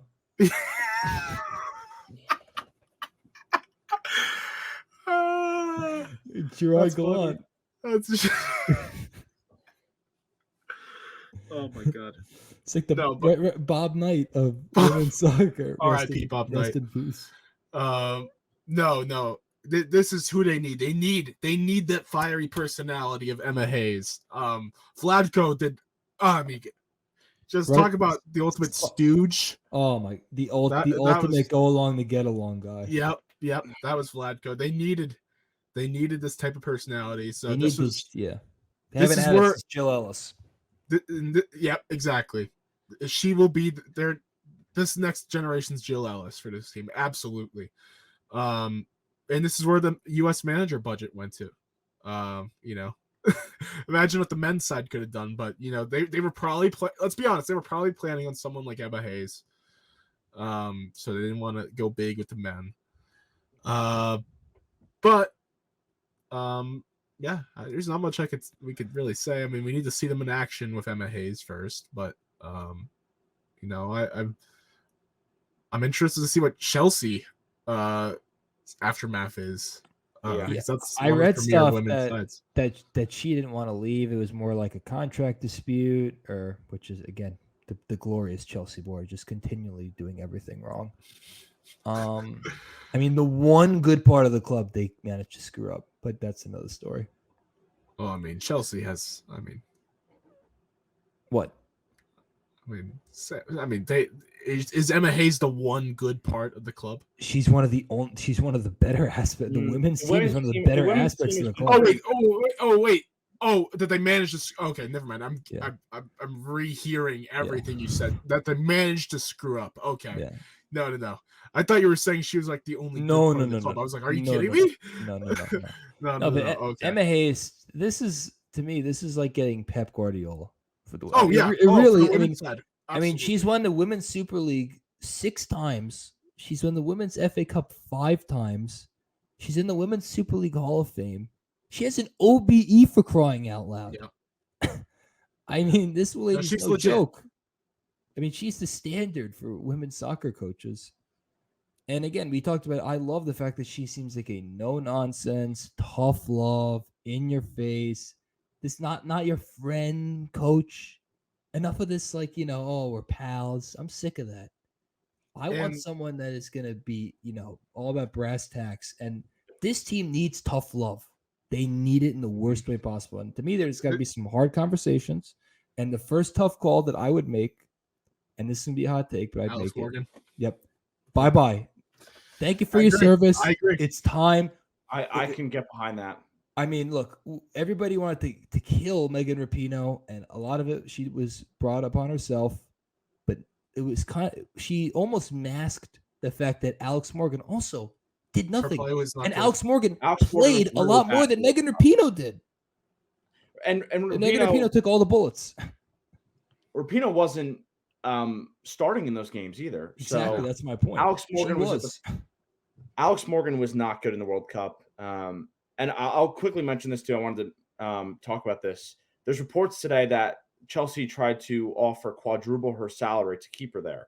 Oh, so she still took the job at the U.S., which kind of goes to show she's ready for a new challenge. Yeah, I think that's what I think it was more of. She's dominated at Chelsea for a long time. Yeah. So. And I wanted to mention too, you guys talked about this is a new generation. They're really going to lean on some certain players, which having a coach like this who's no nonsense, straight in your face is perfect because Alex Morgan probably should leave the national team, should be taken out of it. Now, Megan Rapinoe is retired now. Yeah, her last game is Saturday. Is gone. Like these are big personalities, big leaders in the group, and they're now gone. So they need new leadership. Like Emma Hayes is perfect for that. And you need a new group of leaders amongst this young team. So I'm excited to see how it goes for them. But you guys have mentioned it. Emma Hayes is perfect for this group. And I think it's really going to help the women's national team in the long term. Now, one quick thing on the Alex Morgan front, too, because I do agree with Jacob and Christian for that matter, that Alex Morgan should be gone. But devil's advocate, who's the next striker? They don't really have they have a lot of wingers. That's not a problem for them. But a true striker like Morgan was, I don't think there's one, not a lot of them. You got time to find out. 2, you hope that one of these wingers could potentially play down the middle. I mean, yeah, you got to hope. If they're that talented, I mean, you would. I guess it depends on if you think Sophia Smith is a 9, which I assume based off your reaction, you think she's more of a left winger. I think yeah, she's more of she's more of a winger. Okay. Alex Morgan has the physical stature of a female striker. She's got the perfect stature for a striker. Sophia Smith is more of a pacier. Yeah. Same with Rodman. Yeah, same exact build of Trinity Rodman. They could play the 9, sure, but I think Alex Morgan. I mean, now of course we're talking Alex Morgan in her prime is totally different. You could play them 2 up top. You could almost you could do that. It'd be like a Real Madrid problem where you have 2 wingers play both the striker. Yep. Yeah, absolutely. So who knows? Something tactically, but the Olympics are coming up. Yes, it's gonna be the next big tournament. So, yeah, we'll see what happens with the Olympics. To me, winning the World Cup is not. It's the end all be all. There's no other acceptable outcome. They have to win the next World Cup. I don't care how much. I think they should. I think they have to win the Olympics. And now I'll go there. I mean, it's going to be tough with a new manager coming in and then trying to set the system. But I think winning the Olympics will be a big deal. And there's reports that there was a civil war with this team over the World Cup. amongst the older generation and the newer generation. So the Olympics is that opportunity for this team to get together as a cohesive group. And I mean, I guess winning the Olympics is a strong term for me, but at least get a silver medal. At least get a silver. Got to put a good showing together. Exactly. They got to get together as a group and figure things out. And so the far as the veteran leadership, I don't think we got to get rid of everybody. I still want Lindsey Horan to be the captain. Oh yeah. Yep. Alyssa Nair to me was the best player on the team. The problem wasn't. I think she was even better than when they won the World Cup. Yeah. Honestly, she had some really big moments. I mean, she gave up like 3 goals. No, the goalkeeping and to be fair, the defense, they weren't the problems, really. It was more the attacking front, and creating opportunities. And I think the injury to Rose Lavelle kind of there were a lot of injuries too on this team. There was a lot of problems in the midfield and the attacking third, I would say. Yeah. Yeah. So though Emma Hayes is a big improvement for this side. In the managerial front. Going from Vlatko to Emma Hayes is one of the biggest glow ups I think I've ever seen for any sport, really. I can't really think of another like immediate like top of my. I mean, I know Jacob's smiling because he's thinking David Fisdale to Tom Thibodeau. David Quinn, David Quinn and Gerard Gallant for talking the New York Rangers. Paul Westhead to Pat Riley. Yeah, but this is in contention for that for sure. Because I mean, anyways, let's talk about the men's side. The men's national team just released their roster for the Nations League quarterfinals against Trinidad and Tobago. I hate saying Trinidad and Tobago because of 2018. But this is also our qualification for Copa America. Now, I mean, they don't need to win this. I mean, they have to win for Nations League, but they don't need to win this for Copa America. The loser does go on to a playoff round with 2 spots on the line. So it's not the end all be all for that, but they should win these 2 legs against Trinidad and Tobago. So the roster dropped. Pulisic's out after his injury from the Champions League match the other day, some muscle fatigue. Tim Weah is out. That was announced pretty recently. So what do you guys think of the roster? I mean, I'll give my opinion first. I think it's the best they could do, probably roster wise. I haven't had any complaints since Greg came back with the rosters. I mean, the only MLS guy I think is Miles Robinson.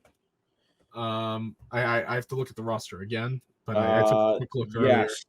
Yeah, that's correct. And Miles Robinson, I think, will be going to Europe next year. I think I like Miles Robinson a lot. Me too. So I think I'm higher on Miles Robinson than a lot of other U.S. fans are. But I think what's going to have to happen here is, I hate to do this because I think Gio Reyna should be the 10. What I think Greg will do is he's going to move Gio out wide. He'll probably have Brendan Aaronson's the other winger. And then he's going to play Malik Tillman as a 10. I think that's what Greg's going to do. There's talk of maybe doing a 3-5-2. I was going to pose that question because I think there is a case to be made that Ricardo Pepi and Balogun, we should test it at least to see how they perform as a duo up front. But again, I don't know if he'd do it. In the proposed 11 that I came up with, I had them 2 up top together with no wingers and just a lot of midfielders. We can do that. Do you want me to? Yeah, let's do it right now. So I had a 4-1-2-1-2 formation, no wingers. Obviously, Matt Turner, Anthony Robinson, Tim Ream, Chris Richards, Dest. And then the midfield, I have like 4 in midfield. I have McKinney, Aronson, Musa, and Reyna as the 10. And then I have Balogun and Pepe. That'll be my 11. I don't see much that I would change there. I think you have to start Reyna. That's not a question. I don't know where you play him. If they want to play with the traditional, 4-3-3, he's probably going to have to play on the wing.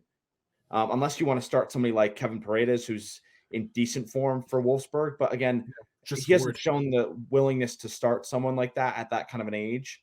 And he's Yeah, been I shaky think- whenever he's come on for the US. He's been kind of Right. shaky in the wing. Tillman's in good form, so I agree. I think he should play. You can make a case, I think, for Johnny Cardoso too, who's in good form. Yeah. He's being linked to Real Betis.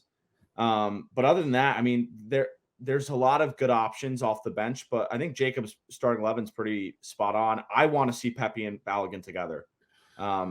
I don't know if he's going to do it. I think Berhalter's going to want to stick with just a traditional one striker formation, but it'd be cool at least to see maybe at home, because they do need to pick up points here. It's not a friendly, so No.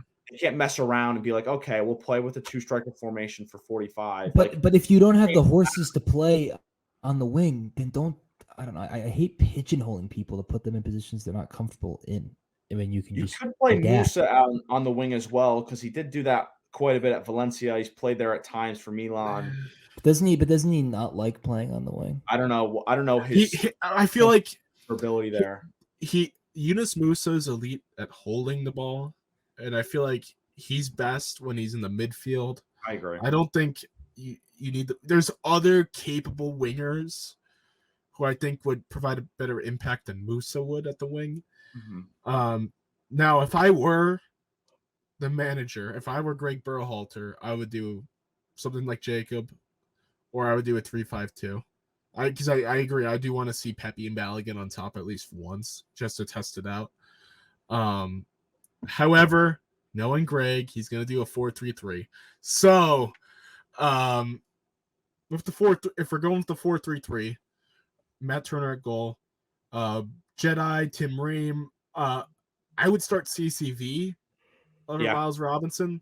Now, actually, even though I gave my praise to Miles Robinson earlier, I would have actually called the Boston Trusty instead of Miles Robinson, but I don't really care.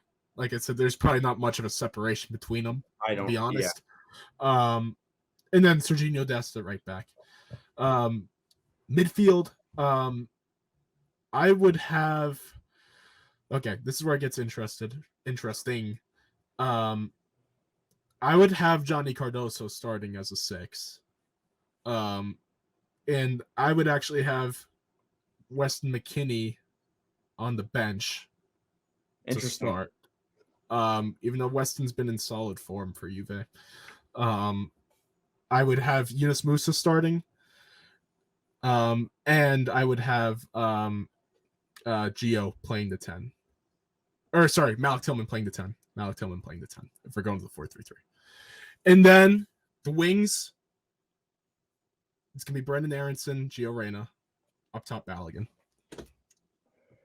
Yeah, I like the idea of a three in the back formation. I think you play Matt Turner. I know he's been in struggling form for Nottingham Forest. He was dropped, but again, Horvath not playing. I don't know how Matt Turner's going to be the best you got right now. Right. And Selena's on loan from what I understand in Belgium. I don't know how it's going for him. So it's not going too great. I didn't know his name was Gaga. Gabriel. I think for the center backs, I think it's Tim Ream, Chris Richards, and CCV. I think I don't know what was said that I missed. No, it's because Gaga. Jacob loves Gaga Sonina. Chelsea guy. He loves the name. I didn't even know that. I just think he has a funky name. Yeah, he's a Chelsea own player. That's right. Another mid goalkeeper that we won't be able to get rid of. He's 18 or 19. Yeah, plenty of time. I play. Oh my god. He's still chopping up about this. Is that his born name? No, it's Gabriel. It's Gabriel, but he goes by Gaga. That's his nickname. Man, Gaga. What kind of nickname is that? He has a Polish family. He's a strong Polish man. What is that, an excuse? You're saying this like Gaga is like, a crime.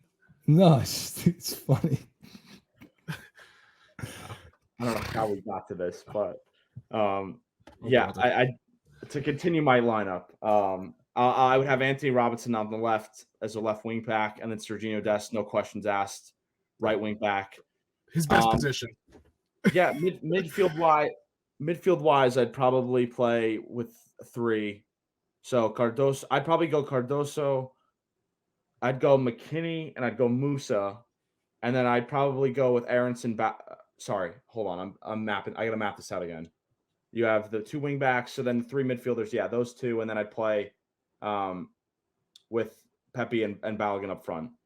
So I would be benching Aronson and Tillman. I know Aronson hasn't been in great form for. And Reyna. You didn't say Um, Reyna. Oh, that's right. I didn't have. So I take it back. I'd play Musa, I'd take McKinney, and I'd play Reyna. I'd also drop Cardoso. I think you can change things up. I know the first leg's at home in Austin, so you definitely need to win that game, and then you take it back to Trinidad for the second leg on the road. So there's certainly there's more questions with the midfield just as who you want to play and what formation, but yeah, it's a good squad. Who was your back line again, Christian? The 3? So my back line would be the 3 of Ream, Richards, and Carter Vickers, and then the 2 wing backs. Actually, what am I? Oh my god! Oh, I apologize. I totally forgot Chris Richards' name because I would have Chris Richards starting over CCV. Definitely in my back line. But in a 3-5-2. Now this is where it gets interesting. I don't know if I like Ream on the left of a 3-5-2. So in that case, you would like Miles Robinson with more athleticism? I think more athleticism when you're in a 3-5-2 of 3 in the back. If Ream is playing the left center back, I like him as like the main like center back in the middle. He needs to play in the middle of the back 3 if you play. He doesn't have pace at this level. Right. And that's what and like, I mean, I guess on the left you have Jedi and like, as the wing back, but like, and Jedi could get back pretty fast if need be. Why do you call him that? What, Jedi Robinson? Yeah. Isn't he big? Jedi. Yeah, that's his nickname. He likes, what is he, like Star Wars a lot? I think he's a Star Wars dad. fan. His dad called him Jedi at a young age, and he just stuck with it. Yeah. So we got a Gaga and a Jedi, huh? Jacob's a fake U.S. men's national team fan here. I never saw. Never claimed to be one. I'm kidding. I mean, I love the Stars and Stripes, but you know, if only our merch was that good. But no, yeah. So I'd have I'd have a Miles Robinson or a Chris Richards on the left center, CCV in the right center, and then Tim Ream in the middle. So, but that's if they were doing 3-5-2, which would be a dream come true. We all true. agree it was probably less likely of a scenario, but less likely, yeah. If only BJ were still the coach, he'd adapt. I teared up when BJ changed formations for the Nations League final in the semifinal. I teared up. I was like, oh god, if he goes in the 4-3-3, and then he did it. He changed. He actually broke the trend. Protocol. He broke Greg was cringing back in Chicago. Gnawing on his state shirt. Oh, the Chad BJ Callahan. But first leg is in Austin, second leg is over in Trinidad and Tobago. Must win, both of them. Got to find a way. Yep, must win. So hey, and I mean, it's not just for the Nations League, but for Copa America. You don't want to get stuck in a playoff. No, not at all. So no, absolutely. And Austin will be jumping. Austin's a good crowd. Yeah. So I have faith with that. Yeah, I think it's enough US talk. I think it's time to get into our last topic here. Christian already said it. Quickfire questions. So we have a few this week. we came a little prepared with questions. First, MLS playoffs have been going on. We haven't talked about this. No. Jacob's cringing at the Idea. sound of MLS playoffs, but we got a few matchups going on. We got the Seattle Sounders, who are second in the Western Conference table, facing FC Dallas, who are seventh on the table. Any quick predictions for that? Seattle wins that. The Dallas midfielder Alan Velasco's out, probably their most creative player. And Seattle's a tough place to play, so I like them to take care of their business at home and advance to the next round. Lumen Field. Does Clint Dempsey still play for the Sounders? No, Jordan Morris does though. Jordan Morris. He does. Says I can bring him up. Yeah. Fine, we'll go with the Sounders for Obafemi Martins. Oh, hey, That is a great shout out. Interesting U.S. prospect on the Seattle Sounders, Obed Vargas. Keep an eye on him. Yeah, there's always Jesus Ferreira. FC Dallas, Jesus, Bernard Kumungo, another U.S. youth prospect, plays for FC Dallas. He had the nice goal against Inter Miami during the League's Cup. That barnstormer of a match. But I'm going to go to Sounders. But never doubt. I'll say this: never doubt MLS Jesus Ferreira. He had some bad misses in the first game, so we'll see it. We'll see if never doubt MLS Jesus Ferreira. Never doubt him. Something will happen. It'll be very weird. He might have a hat trick. It's whenever he plays an MLS side or a Caribbean island, he will go off. Which is why I'm disappointed he's not on the U.S. men's roster this camp. The Pirate of the Caribbean. Next, we have the Houston Dynamo against Real Salt Lake. Quick thoughts? I'm just looking at the numbers now. It looks like in every single matchup in all competitions, Real Salt Lake has not beaten the Dynamo in normal time. So I'm taking Houston here, although I want to see how Diego Luna does. Diego Luna's been in very good form for Real Salt Lake. You play soccer? I didn't know that. Yeah. He's in the worst Star Wars movie of all time. Hey, but one of the greatest Star Wars shows of all time. What a horrendous movie he was in. Oh my god. I like Rogue One. We're not going to do this on this program, Andrew. Oh, come on. The Rogue One's solid. Rogue One's all right. Never. I'm a never Rogue One guy. Anywho. But you like Rise of Skywalker. Good to know. Anyway, did DeMarcus Beasley play for the Dynamo? He did, yes. We'll go with the Dynamo. Hey, you know who we'll go with H-Town.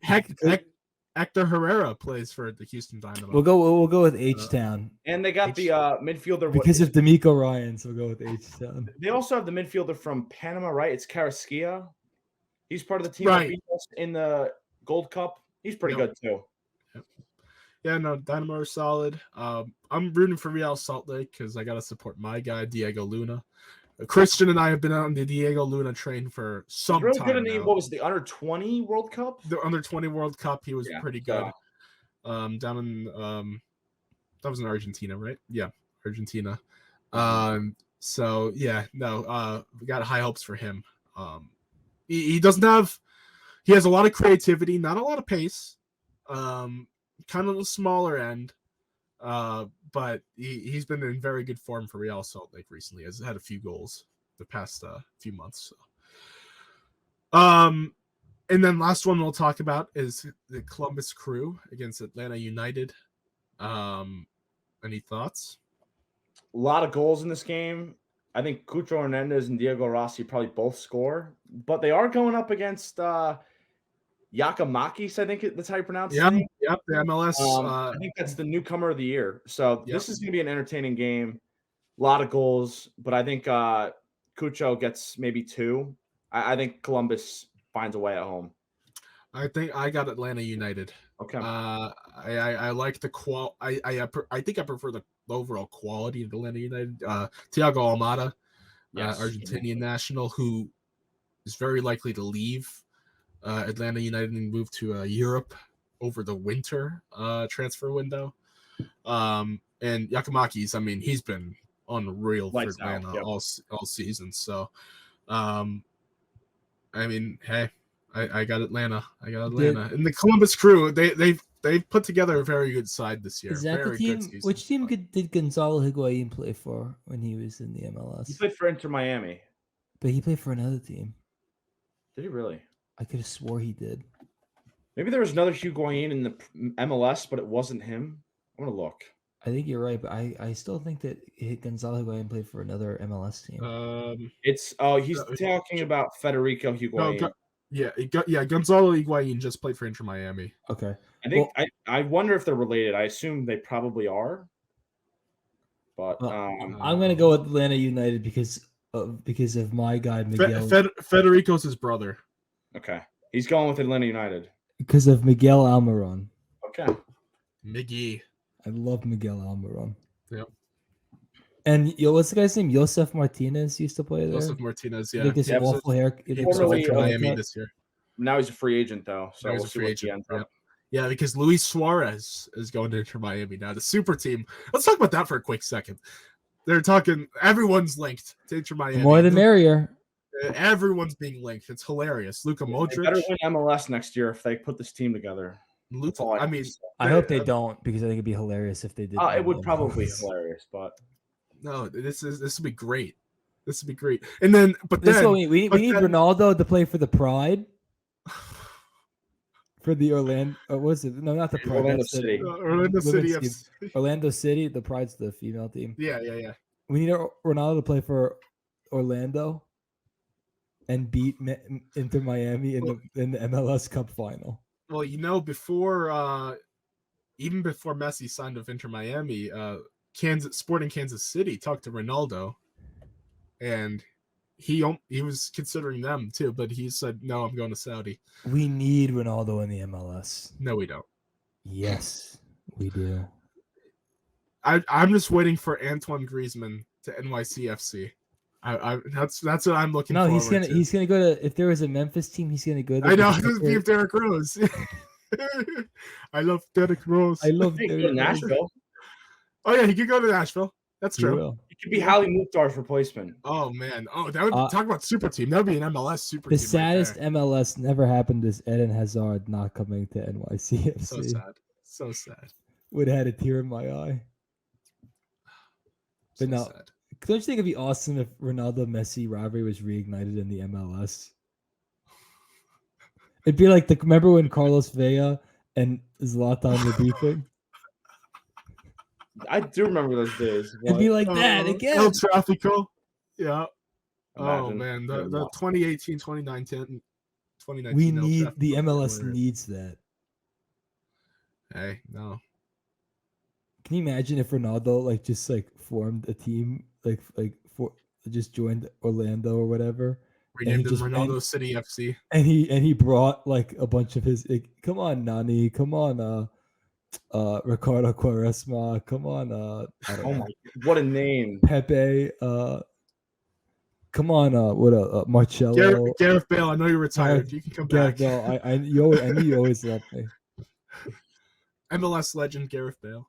Imagine that Ronaldo just brings all the horses. Chicharito.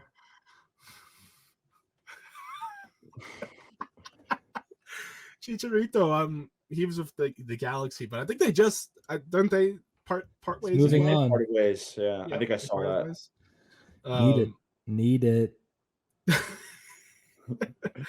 Hey, no. I would not contain myself if that happened. And hey, they would do numbers. Imagine that derby. Can you imagine Apple TV? Oh my god, how much money they'd make. Yeah. Forget the Friday Night Baseball. Taylor Twellman calling Messi and Ronaldo. Now you know what I need? The game on Fox. Ronaldo. Oh, John Strong and Stu Holden. But you know what I need? I get it. Yeah, Stu Holden. I get it. I get it. Messi. Messi. Ronaldo. Ronaldo. Why'd you want to? Cristiano Ronaldo. Why'd you want to go to the MLS? And then Stu after the answer. I get it. Imagine Piers Morgan flies out to Orlando to interview. Yeah, the Sky Sports would have to send all their pundits overseas. No, they hate Ronaldo. Ronaldo, he only likes Roy Keane, and he likes Ferdinand. Ferdinand works for TNT in England. Oh my God! I'm sorry about this tangent. No, this is I get it. I get it. He gets it. I get it. Wow. That was a quick fire question, all right. That was a quick fire question. Another quick fire question. This actually comes from Twitter/X. Non-Premier League teams that we've been surprised by so far this year. This could be good or bad. Hey, I'll throw one out there. Bayern Leverkusen. I mean, I guess I'm not surprised that they're better. But I didn't think they'd be this good. You didn't think they'd be at the top of the Bundesliga? Yeah, I did not think they'd be top of the Bundesliga at all. I mean, come on, Granit Xhaka came over from Arsenal, and he's going off. You love to see it. You'd love to see it. It's because he got out of the. It's because Granit. He said, "Mini Mike Mikel." He said, "Kai Havertz in, Xhaka out." That's what he said. Bayer Leverkusen hasn't lost a match in all competitions, in major competitions, since their Europa League final loss to that's incredible to Roma. So they might deny Harry Kane of a trophy this year. Yeah, I mean their only draw in the Bundesliga this year was against Bayern Munich. 2-2. That was their only draw. Everything else has been wins. Like that, they are going off right now. So very impressed by Bayer Leverkusen. I'm just gonna say, how do you say Girona? Girona.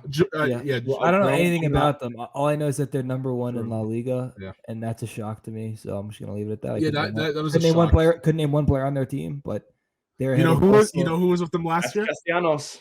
Castellanos. But all I know is that they're in front of Real Madrid, Atletico Madrid, and Barcelona, and that's pretty wild.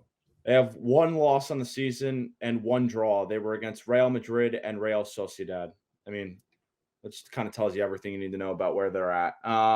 Also, real quick, one quick thing on Leverkusen too. Someone else I forgot to give flowers to, Florian Wirtz.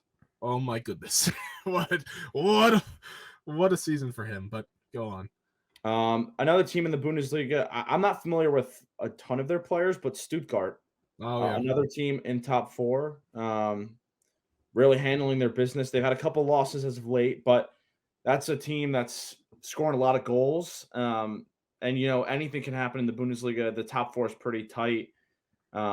From third till sixth, they're all separated by 3 points. If you go even further, third through seventh through 4 points. So Stuttgart can make a run at the Champions League for all we know. So very entertaining, but I think we definitely should touch on a couple teams that are struggling. Yeah, I mean, if we're saying the Bundesliga, I mean Cologne, they're last in the table. I mean, if they get relegated, that's a pretty big one. I'm just quickly checking all the tables. I mean, I know we've talked about Ajax earlier. Yes. But I mean, imagine. I mean, I know they're doing better now. They're 11th now. But man, we were talking about it for a few weeks there. If Ajax were to get relegated, that would be one of the funniest things of all time. It would show how great of a manager Erik ten Hag is. Yeah. That is wild. Jacob was talking in the show about Brighton's struggles with wins. Lyon does not have a single win. They have a total of 4 points in 10 games. They are dead last in Liga. And they have big team. They have some big names in Yeah. the squad still. Alexander Lacazette's their captain. They still have Anthony Lopez, who's been a veteran goalkeeper for a long time. Tagliafico was a big name player for Argentina at one point. I mean, that is the most disappointing team, I think, probably in Europe's top 6 leagues. Just when you consider, I mean, Lyon was a consistent Champions League club. Yep. Pulisic, remember they Pulisic almost went there. Yeah. Was it There was Lyon? talk about it. Yep. You see that? I Yeah. mean, looking back at it now, I mean, that Talk would have about been a dodging a terrible bullet. spot to end Yep. And up. who's that guy that they have? Shekri, who's like Jerky? I don't know pronounce his I don't name, say but I his know what you're name, but talking he's like about. some big target. Yeah, I mean, they even have Maitland-Niles. I'm just looking at the squad Oh, now. that's where he is now. Oh my Yeah. god. I mean, he's bounced around Europe. He was at one point at Roma, now at Lyon. Yeah, it's tough times there. I think there was at one point this season where they played PSG and their ultras were screaming a bunch of stuff at them. It's really bad at Lyon right now, and I mean, they probably will survive, assuming performances get better. But they are, 7 points off of getting comfortable places. So I mean, they got to not gonna- win. yeah, They got to win one for crying out loud. Now, real quick too, I want to touch on Lazio is 10th in the Serie A table. Now they are only 3 points away from 5th, so it's very tight in the Serie A right now. But another, Champions League club who, has somewhat struggled just a little bit in league play. But yeah, Is Juventus back? Juve is second right now. They had the big win at Milan. Do you think? Do we think that their whole struggles and this whole thing that they had to go through? Do you think? There's definitely still a lot of money problems going on in Juve. Absolutely. Yeah. So they're trying to do their best with the capital that they have. But no, they've been good. They've beaten Milan 1-0 Which weeks Milan? ago. AC Milan. So the inferior. They just beat Fiorentina.